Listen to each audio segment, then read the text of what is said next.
আমরা রিকশাওয়ালা থেকে শুরু করে সমাজের সকল শ্রেণী পেশার মানুষের কাছে যাব আর্থিক সহায়তার জন্য, কারণ আমরা মনে করি এটা জনগণের দল এনসিপি এবং জনগণের অর্থতেই এটি আসলে পরিচালিত হবে।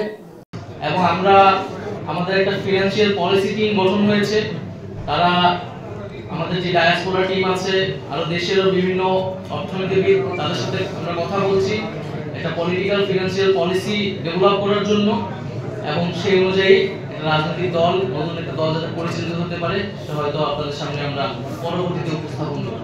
গতকাল রয়টার্সের যে ইন্টারভিউ সেটা নিয়ে হয়তো অনেক প্রশ্ন আপনাদের আছে, সেটা হয়তো আমরা প্রশ্নোত্তরের সময় জানব। সেখানে কিছু মিসকোট হয়েছে বা ভুল অনুবাদ হয়েছে। যেমন আমি বলেছিলাম যে আমাদের আর্থিক বিষয়ে আসলে সমাজের যারা সচ্ছল মানুষ, আমাদের যারা সচ্ছল সদস্য এবং শুভাকাঙ্ক্ষীরা রয়েছে তারা মূলত আমাদেরকে সহযোগিতা করে, এবং আমরা একটা ক্রাউড ফান্ডিংয়ের দিকে যাচ্ছি অনলাইন এবং অফলাইন কেন্দ্রিক।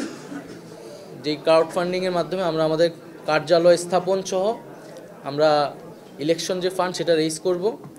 তো সেটার একটা ভুল অনুবাদ দেশের বিভিন্ন গণমাধ্যমে আসলে এসেছে, সেটা একটু সংশোধনের জন্য আমার অনুরোধ থাকবে। যে আর্থিক জায়গা নিয়ে কথা বলা হচ্ছে, আমরা বাংলাদেশে রাজনৈতিক সংস্কৃতিতে আমরা চাই এই পরিবর্তনটা আসুক, যে কারা আর্থিকভাবে সহায়তা করা হচ্ছে, কোন খাতে সেটা ব্যয় হচ্ছে, এই সংস্কৃতিটা রাজনৈতিক দলগুলোর মধ্যে আসুক, এই সংস্কারটাও আসুক রাজনৈতিক দলগুলোর ভিতরে।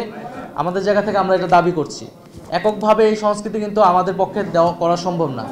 আমাদেরকে কারা সহযোগিতা করতেছে আর্থিকভাবে, আমরা যদি তাদের নাম প্রকাশ করি, তারা যে কোনো ধরনের ক্ষতির শিকার হবে না সেই নিশ্চয়তা সরকার থেকে দিতে হবে। আসলে সেই কালচার তো আসলে বাংলাদেশে এখনও তৈরি করা যায় না, কিন্তু আমরা চাই সেই কালচারটা হোক এবং সকল রাজনৈতিক দলই সেই সংস্কৃতি গ্রহণ করুক। দ্বিতীয়ত, বর্তমান পরিস্থিতি সম্পর্কে আমি বলেছি যে এবছর নির্বাচন করা সম্ভব না, আমি ঠিক এইভাবে কথাটা বলি নাই।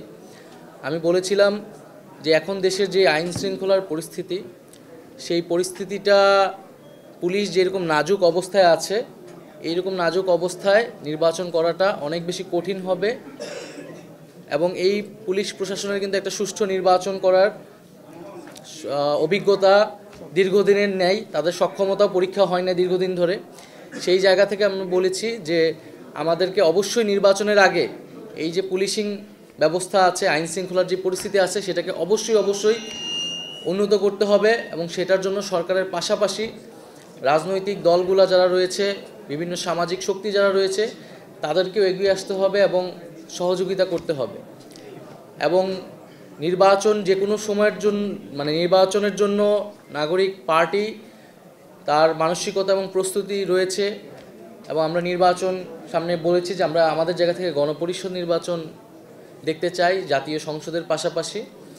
তো সেটার আগে নির্বাচন কেবলমাত্র নির্বাচনী জাতীয় নাগরিক পার্টি বা এনসিপির এই মুহূর্তের একমাত্র দাবি নয়। আমরা গণপরিষদ বা জাতীয় নির্বাচনের কথা বলছি, কিন্তু তার আগে আমরা দৃশ্যমান বিচার কার্যক্রম দেখতে চাই, এবং যে ঐক্যমত সংস্কারের জুলাই সনদ, যেটাতে সবার স্বাক্ষর হওয়ার কথা, জনগণ দেখতে পাবে কোন রাজনৈতিক দল জনগণের রাষ্ট্রের সংস্কারের পক্ষে আছে বিপক্ষে আছে, সেই জুলাই সনদটা আমরা নির্বাচনের আগে কার্যকর হিসেবে দেখতে চাই।